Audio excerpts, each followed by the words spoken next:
کل کے لیے ہے, آج کے لیے ہے, میرے گھر میں کیا چیز ہے. جب آپ ان مسائل میں الجھے ہوئے ہوں تو آپ آواز نہیں اٹھا سکتے. ٹھیک, آواز اٹھانے کے لیے کم از کم یہ جو بیسک مسائل ہیں نا, یہ آپ کی زندگی میں نہیں ہونے چاہیے. ٹھیک, وہ اگر نہیں ہوں گے تو پھر آپ ان مسائل سے ہٹ کے کچھ سوچنا شروع کریں گے. ایک بات سر اگر اس کی مثال میں تھوڑا سا عرض کر دوں. ٹھیک, دوسری بات یہ ہے کہ یہ جو ہم جس نیج پہ آگے ہوئے ہیں نا جی, اس کے اوپر ہمیں ان مسائل میں اتنا الجھا دیا ہوا ہے, اور یہ سوچی سمجھی اسکیم کے تحت سوچے سمجھے طریقے سے ہمیں اس سسٹم کے اندر لے کے آگے ہوئے ہیں کہ ہم ان کے بارے میں بات نہ کریں, ٹھیک, اور یہ اپنے سسٹم میں لگے رہیں اور ہم اپنے سسٹم میں سوئٹزرلینڈ جا کے نہ جانے پیسہ ٹرانسفر ہو رہا ہے. سوئس بینکس بڑے فیمس ہیں, میری بات سنیں, ٹو ہائیڈ جو منی لانڈرنگ کا پیسہ ہوتا ہے اس کو چھپانے کی بہترین جگہ ہے. جی چٹھا صاحب, بات اصل میں یہ ہے کہ ہمیں پوچھنے والا کوئی نہیں ہے, نہ ہمیں کوئی ہے ہی نہیں. ہماری پراسیکیوشن زیرو ہے. کوئی بندہ کو کیس بنتا ہے, پراسیکیوشن وہ اس لیول پہ کیس کو تیار ہی نہیں کرتی کہ جس لیول پہ جا کے جج اس کو دیکھ کے جج اس کے اوپر فیصلہ کر سکے. پراسیکیوشن کے اندر اتنے مسائل بنے ہوئے ہیں. اب پراسیکیوشن ان کے ہاتھ میں ہوتی ہے, پراسیکیوشن ساری کی ساری ان کے ہاتھ میں ہوتی ہے, پولیس ان کے ہاتھ میں ہے, باقی ایجنسی ساری ان کے ہاتھ میں ہے, تو وہ کس طرح ہوگا؟ اب بیسیکلی چٹا صاحب بات یہ ہے کہ ہمیں لمبی لانگ ٹرم جو ہے وہ اسکیم کو دیکھنا پڑے گا, لانگ ٹرم پلان کرنے پڑیں گے, شارٹ چیزیں چھوڑنی ہوں گی کہ میری گورنمنٹ چاہ رہی ہے, اس گورنمنٹ کے اندر مجھے وہ پلاننگ کرنی ہے جس کے اندر میرے 2-3 سال گزر جائیں, باقی بعد میں دیکھیں گے کیا ہوگا, ملک بھاڑ میں جائے جو مرضی ہوتا رہے, جو بھی ہو. کرنل صاحب what's your take on that sir? میں اس کے اوپر کیا کہہ سکتا ہوں جی, ہمارے بیسک رائٹس, لوگوں کو اپنے رائٹس کا نہیں پتا, شاید اس لیے یہ پرابلمز ہے, لوگ آواز نہیں اٹھاتے ہیں, لوگ گھبراتے ہیں, کیا سمجھتے ہیں آپ؟ نہیں جی, آواز بھی اٹھانا چاہتے ہیں, اٹھاتے بھی ہیں. پرابلم جو ہے یہ ہے کہ تحصیل میونسپل ایڈمنسٹریشن TMA میرے پاس آتا ہے, میرے پروڈکشن یونٹ پہ ہمیں دیتا ہے کہ جی یہ آپ کا ٹیکس کا نوٹس ہے. جو صاحب آتے ہیں ان سے میں بات کرتا ہوں یا میرا بندہ بات کرتا ہے, کہتا ہے کہ یار ٹھیک ہے میں یہ سارا کچھ پے کرتا ہوں, یہ بتاؤ مجھے کہ TMA کی ذمہ داری ہے میرے سامنے جو ہے وہ سڑک پکی ہونی چاہیے, بالکل صفائی ہونی چاہیے, مجھے پانی جو ہے وہ صاف ملنا چاہیے, اور میرا ویسٹ واٹر جو ہے وہ باہر نکلنے کا انتظام ہونا چاہیے. آپ نے کیا کیا ہے؟ ٹھیک, تو کہتا ہے جی اے چھڈو جی میرے نال اے گل نہ کرو, اے کرنی ہے تو تسی جا کے اتنے جڑا ساڈا دفتر ہے اتنے جا کے گل کرو. تو جب بات سننے والا ہے ہی کوئی بھی نہیں ہے, اور آپ کیا کر سکتے ہیں؟ اگر آپ پے نہیں کریں گے تو آپ کے پاس کوئی اور ایک نوٹس لے کر آ جائے گا جس کی وجہ سے آپ کا یونٹ بند ہو جائے گا. کوئی اور اس قسم کی آپ بات کریں گے تو ایسی کوئی نہ کوئی چیز آ جائے گی جس سے کے لیے آپ کہو گے کہ یار خدا کا واسطہ ہے یہ لو, بلکہ اس سے زیادہ لے لو لیکن میرا کام چلنے دو. ٹھیک, اسی طریقے سے باقی تمام چیزیں جتنی بھی ہیں, آپ کسی ایک چیز کی مثال لے لیں. قائد اعظم نے اس ملک کو بنایا, he is known as father of the nation. Right, What did we do with him? میں تو straight کہتا ہوں, I am an extremist on that, کہ we murdered the Quaid and I can prove that we murdered him. اس نے قائد نے یہ کہا تھا کہ ایوب خان کے اندر پولیٹیکل جراثیم ہیں, اس آدمی کو دوبارہ جو ہے وہ کیپٹل کے اوپر نزدیک نہ آنے دینا, اور ایسٹ پاکستان پوسٹ کروا دیا. And Ayub Khan and the bureaucrats they managed کہ قائد اعظم کو سائڈ لائن کرایا, زیارت میں بھجوایا. زیارت میں کون سی میڈیکل فیسلٹی تھی جہاں پر قائد کو بھیجا؟ ہی واز ایکچولی سینٹ کہ جی ان کو جو قید تنہائی ٹائپ جو چیز ہے وہ زیارت میں دی گئی. اور اس کے بعد کراچی میں ان کی جو ایمبولینس کے ساتھ باقی سارا دیٹ از ہسٹری, اور کس طریقے سے ان کو مرڈر کیا جانا چاہیے. باقی مطلب محترمہ فاطمہ جناح کی ہم برسی بھی مناتے ہیں, بڑا کچھ کرتے ہیں, لیکن ان کے ساتھ کیا ہوا یہ ساری کی ساری چیزیں ہم نے دیکھی ہوئی ہیں. اور کس کے ساتھ یہ سب کچھ ہوا ہے؟ The founder of the nation. Right, اگر اس کے ساتھ یہ سب کچھ ہوا ہے, اس کی فیملی آج بھی در بدر ہے, اور جو دوسرے لوگ ہیں جو کہ آ کے جو پتہ نہیں, ایک کہتا ہے کہ میرا باپ غریب آدمی تھا, ایک کہتا ہے کہ میرا باپ انڈسٹریلسٹ تھا, وہ لوگ کہاں سے کہاں پہنچ گئے ہیں. باقی کسی نے کیا کرنا ہے؟ باقی کسی نے کیا کرنا ہے؟ Mister Danwar, the same question from you. لوگوں کو اپنے رائٹس کا نہیں پتہ. آپ کو لگتا ہے کہ لوگوں کو اگر اپنے رائٹس کا اندازہ ہو تو جو حالات اس ملک کے اندر ہیں یہ ایز اٹ از چل رہے ہوں, یا لوگ خوفزدہ ہوتے ہیں, ایکشن سے گھبراتے ہیں نکلتے ہوئے, جو کہ ہمارے ملک میں ہم نے دیکھا, ہمارے ہمسایہ ملک بنگلہ دیش کے اندر سچویشن یہ ہو چکی تھی کہ لوگ بڑے میزریبل زندگی گزار رہے تھے, بڑے مشکل حالات تھے. ان دی اینڈ ماؤں نے مجبور ہو کے اپنے بچوں کو کھانا بھی کھلایا صبح اور ان کو تیار بھی کیا, اور انہوں نے کہا بیٹا جاؤ اس احتجاج میں شامل ہو, تمہارا جانا بنتا ہے. ہمارے ملک میں تو آج تک مائیں روکتی ہیں, بیٹا گھر سے باہر نہیں نکلنا اگر احتجاج ہو رہا ہے, باہر خطرہ ہے, باہر خوف ہے. جب تک یہ ماؤں کے دلوں سے خوف نہیں نکلے گا اس ملک کے اندر چیزیں کیسے ٹھیک ہوں گی؟ آپ کیا سمجھتی ہیں؟ یہ بات یہ نہیں ہے کہ لوگوں کو ان کے رائٹس کا نہیں پتا, ان کو بہت بہتر اپنے رائٹس کا پتہ ہے. مسئلہ یہ ہے کہ ہمیں اپنے مفادات سے اوپر ہو کے سوچنے کی بات ہے. آج تک لوگ ٹافیوں پہ بکنے والے لوگ ہیں, اپنے مفادات پہ بکنے والے لوگ ہیں. اس وجہ سے جو اصل جو تبدیلی آ سکتی ہے, آپ کو لگتا ہے کہ جو عام شخص پھر رہا ہے, میں نے جیسے ایک مثال دی تھی ڈپٹی کمشنر کی لگائی ہوئی فلیکس, اب نیچے سے گزرنے والا ان پڑھ ریڈی بان اور ہر بندے کو پتا ہے کہ اس کے پیسوں سے لگی ہوئی ہے فلیکس. جی بالکل, ان کو بالکل پتہ ہے. لیکن میں نے آپ کو بتایا اس میں کچھ کیٹیگریز آف پیپل ہے. فرسٹ آف آل جو لوگ ہیں نا جو نکلتے ہیں, اگر ہم وار آف انڈیپینڈنس 1857 کی بات کریں نا, اس کے فیل ہونے کی وجہ یہ تھی کہ جو لوگ نکلے تھے باہر وہ اپنے مقاصد کے لیے نکلے تھے, ظلم سے نجات کے لیے نہیں نکلے تھے. آج بھی اگر لوگ باہر نکلتے ہیں تو وہ اپنے پولیٹیکل اور سوشل مفادات کی خاطر نکلتے ہیں. اگر آپ پولیٹیکل ریلیز بھی دیکھیں تو میرا نہیں خیال کہ کوئی ملک بچانے کے مقاصد کے لیے نکلتا ہے, بلکہ اپنے سیاسی اور مشہور ہونے کے, گندی فیم لینے کے مقاصد کے لیے باہر نکلتے ہیں. اور اس وجہ سے آج بھی ایشوز ہیں. ہم لوگ وہ لوگ ہیں جو چھوٹی چھوٹی باتوں پہ بک جاتے ہیں. اگر ہم ان سے اوپر ہو کے سوچیں تو آج حکومت والے اگر باہر جانے کی کوشش کرتی تو ان کو کھینچ کے واپس لا سکتے ہیں. لیکن یہاں پہ ان کو پتہ ہے کہ کوئی بھی اگر سیاسی پوسٹ پہ بیٹھا ہوا ہے, اس کو ذرا سا اس نے آواز لگائی, اس کو پروموشن ملی, اس کے بعد اس کی آواز بند ہو جائے گی. اگر وہ لوگ جو اس پوزیشن میں ہیں جو ایکشن لے سکتے ہیں ان کو روکا جاتا ہے ایکشن لینے سے, اصل they are the targeted audience, ان کے بیٹر ہونے سے چیزیں ٹھیک ہوں گی. عام عوام تو ہے ہی ہے, لیکن اصل جو رولر اور آفیشلز ہیں نا ان کا ٹھیک ہونا ضروری ہے. اور وہ ٹھیک ہے, ان کو اپنے رائٹس کا پتہ ہے, لیکن وہ رائٹس ایکسرسائز اس لیے نہیں کرتے کیونکہ وہ ذاتی مفادات میں پھنسے ہوئے ہیں. جیسے کہ انہوں نے کہا پروسیکیوشن کو ضرورت ہی کیا ہے کہ وہ کام کرے جب اس کو گھر بیٹھے تنخواہ مل رہی ہے. اگر کبھی دل چاہے گا کام کرنے کا تو ان کو پروموشن کا لالچ آ جائے گا. اسی طرح ہم پولیس کو دیکھیں, پولیس کو ضرورت ہی کیا کام کرنے کی جب گھر بیٹھے تنخواہ مل رہی ہے. اسی طرح ہم کسی وکیل کو دیکھیں تو اس کو ضرورت ہی کیا کوئی ایسا سوشل کاز کے لیے کیس لے کے جانے کے لیے جب اس کو کسی دوسرے کیس میں مشہوری مل رہی ہے. اسی طرح ہم اگر میڈیا کو دیکھیں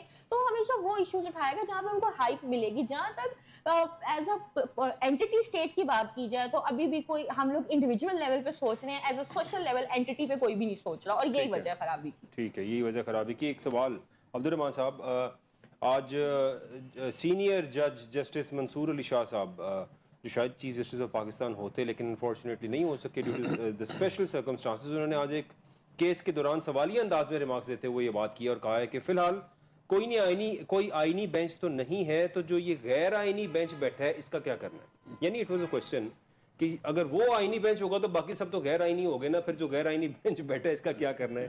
اسٹارٹنگ فرام عبدالرحمان صاحب. چھٹا صاحب, بات اصل میں یہ ہے کہ سارا سسٹم ہی بدل گیا ہے, کوئی چیز اپنی جگہ پہ رہی نہیں ہے. کانسٹیٹیوشن سے لے کے ہر چیز کی کوئی سمجھ ہی نہیں آ رہی کہ اس نے کدھر جانا ہے.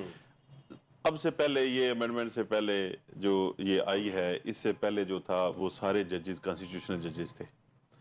ساری جتنے بھی وہ کیسز, جس طرح کا بھی کوئی کیس ہوتا وہ سارے کے سارے ججز کے پاس لگتا تھا, اور وہ اس کے اوپر کام کرتے تھے, پڑھتے تھے, اس کے اوپر ہیئرنگ ہوتی تھی, اور باقاعدہ ایک بڑے اچھے ماحول میں سارا سسٹم لے کے چلتے تھے. اب دیکھیں جو ایک کانسٹیٹیوشنل جی یہ آئینی بینچ ہوگا جی, تو یہ جو دوسرے بندے ہیں, دوسرے ججز ہیں, وہ آئینی نہیں ہیں. یہ کس طرح کی تفریق ہے, یعنی کہ یہ دیکھیں, میری بات سنیں, یہ خود سے ہی ایک بہت, میں تو نہیں اس طرح مطلب یہ خود سے یہ ایک اتنی بڑی بات ہے کہ مطلب جو ہے نا وہ ایک آئینی جج ہے جی, آپ آئینی ہیں, جو دوسرے ججز ہیں وہ آئینی نہیں ہیں. اب یہ دیکھیں, یہ کھلواڑ نہیں ہے اس ملک کے ساتھ, اس آئین کے ساتھ کھلواڑ نہیں ہے, اس آئین کے ساتھ. اور اب دوسرے ججز کے ساتھ یہ زیادتی نہیں ہے کہ ان کو کہیں جی آپ آئینی ہیں اور آپ آئینی نہیں ہیں. میری بات سمجھ آ رہی ہے؟ تو اس طرح سارا یہ اس طرح ملک نہیں چلتے, یہ سسٹم نہیں چلتا کہ آپ نے اپنی حکومت بچانے کے لیے یعنی 2-3 سال گزارنے کے لیے. وکلا برادری کیا کر رہی ہے سر وکلا برادری بات سنیں, باتیں کرتے تھے, اگر نہیں ہو گیا میں اس کے اندر میں آپ کو میں تھوڑا سا اس میں بیسیکلی بات یہ ہے کہ آج سے یعنی کہہ لیں کہ تقریباً 10 سال پہلے کی بات کر لیں تو جو وکلا تھے ایک سیاسی پارٹیز ہوتی تھیں گورنمنٹ کی یا اس کے خلاف اپوزیشن کی ہوتی تھی, اور ایک کانسٹیٹیوشنل لوگ ہوتے تھے جو وکلا تھے, کانسٹیٹیوشن کی بات کرتے تھے, آئین کی بات کرتے تھے. جب بھی کوئی مسئلہ ہوتا تھا آئین کے ساتھ کھڑے ہو جاتے تھے کہ ہم نے جناب یہ ہماری, ہم اس سے آگے آپ کو کراس نہیں کرنے دیں گے, یہ ہماری لائن ہے, اس سے آگے ہم آپ کو جانے نہیں دیں گے. تو جب انہوں نے دیکھا جو ان کے جو مشیر ہوتے ہیں انہوں نے دیکھا کہ یہ تو آئین کے ساتھ کھڑے ہو جاتے ہیں, سب سے پہلے بندوبست کرنا چاہیے ان کا بندوبست کرنے کے لیے انہوں نے کہا جی یہ جو سیاسی پارٹیز ہیں نا ان کو ان کے اندر گھسیڑ دو. اب یہ جو سیاسی پارٹیز ہیں لائرز کو بھی ڈیوائیڈ کر دیا جی سیدھی. ہاں جب آپ کے وکلا کے اندر یہ بات ہو, یہ کانسٹیٹیوشن کے ساتھ کھڑے نہ ہوں بلکہ ایک گروپ جو ہے وہ نون لیگ کے ساتھ کھڑا ہو جائے. میں بڑے اس طرح بات کر رہا ہوں کہ پوری نون لیگ ایک سائیڈ پہ کھڑی ہوئی ہے, پیپلز پارٹی کے وکلا علیحدہ سے ہو گئے ہوئے ہیں, جو پی ٹی آئی کے جو وکلا ہیں تحریک کے وہ علیحدہ ہیں, کوئی کہتا ہے جی ہم فلانی پارٹی کے ساتھ ہیں, کوئی کہتا ہے ہماری فلاں پارٹی ہے. اب جب یہ ساری چیزیں ہیں تو وہی چیزیں جو سیاست کے اندر تھیں, سیاسی پارٹیز تھیں, وہی سیاسی پارٹیز اب وکلا کے اندر چلی گئی ہیں. اب وکلا جی, تو اس وجہ سے چٹھا صاحب اس وجہ سے مسئلہ ہے کہ کوئی بھی کانسٹیٹیوشن کے ساتھ نہیں ہے, کوئی آئین کے ساتھ نہیں ہے, سارے کے سارے اپنی پارٹیز کے ساتھ ہیں. تو جب یہ بات ہوگی تو پھر کوئی بندہ آئین کی بات نہیں کرے گا, تو پھر جتنے ججز ہیں وہ یہی کہیں گے کہ ہم آئینی ہیں کہ نہیں ہیں, ان کو بھی نہیں پتا ہوگا کہ ہم آئینی ہیں کہ نہیں. وہ کرنل صاحب کیا کہتے ہیں آپ؟ سر میں نے اس میں صرف اتنا عرض کرنی ہے کہ ہمیں اپنی ہسٹری دیکھنی چاہیے. انگریز آیا یہاں پر, ایسٹ انڈیا کمپنی تھی, صرف کتنے لوگ ہو سکتے تھے, کتنی فوج تھی ان کے پاس, ٹھیک ہے, the maximum number was 25,000. انہوں نے جو ہے وہ ruling millions, انہوں نے یہاں کی جو لوکل پاپولیس ہے اس سے فوج بھرتی کی اور اس سے سب کچھ کنٹرول کیا. میڈم نے بات کی تھی 1857 کی کہ اس وقت جو غدر ہوا یا جو کچھ بھی اس کو کہنا چاہیے, وہ کس ایریے سے شروع ہوا اور کہاں کہاں تک وہ گیا. کیا پنجاب یا اس وقت کا NWFP یا سندھ یا بلوچستان یہاں پر بھی کوئی اٹھا انگریز کے خلاف یا اس چیز کے خلاف؟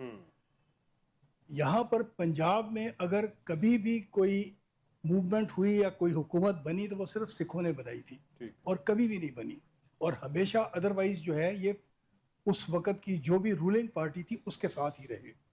اور انگریزوں نے جو ہمیں ایک ڈیوائڈ اینڈ رول کا پرنسپل بتایا تھا وہ اتنے اچھے طریقے کے اوپر اس وقت ایمبیڈ ہو چکا ہے ہم سب کے ذہنوں میں. جیسے عبدالرحمان صاحب نے بات کی وہ کلا کی, ہم سب ڈیوائیڈڈ ہیں, ہم کسی بھی ایک چیز کے اوپر اکٹھے نہیں ہو سکتے. اور اگلی بات جو میں صرف عرض کرنا چاہتا ہوں کہ پیسے میں بہت طاقت ہے. ہم لوگوں نے جو ہے وہ دیکھا کہ پریزیڈنشل ڈکری کے ذریعے ہمارے جو ججز ہیں ہائی کورٹس کے اور سپریم کورٹس کے, ان کے ہاؤس رینٹس کے اندر کتنا اضافہ کیا گیا, ان کی جوڈیشل پے یا جوڈیشل الاؤنس میں کتنا اضافہ کیا گیا. تو یہ تمام کی تمام باتیں نشاندہی اس بات پر کر رہی ہیں کہ یہ جو کچھ بھی قوانین بن رہے ہیں یا جو کچھ بھی ہو رہا ہے یہ صرف ایک زبانی ٹوپی ڈرامہ ہے, اس کے علاوہ کچھ بھی نہیں ہے. آپ ہائی کورٹ میں بیٹھے ججز جو ہیں 20 لاکھ سے تجاوز کر چکی ہے, ان کی تنخواہ اور ہر چیز بڑھ چکی ہے وہاں پہ, ان کے لیے تو آسانیاں کر دی گئی ہیں, لیکن عوام ابھی تک مر رہے ہیں, ان کا کوئی پرسانی حال نہیں ہے. Last minute to you. یعنی کہ پوری دنیا میں نا جو اصل چیزوں نے دیکھا جائے اتنا غیر آئینی نہیں اگر دنیا کے حساب سے دیکھا جائے. کیوں؟ وہ پوری دنیا میں پارلیمنٹ سپریم ہوتا ہے, سوورن ہوتا ہے,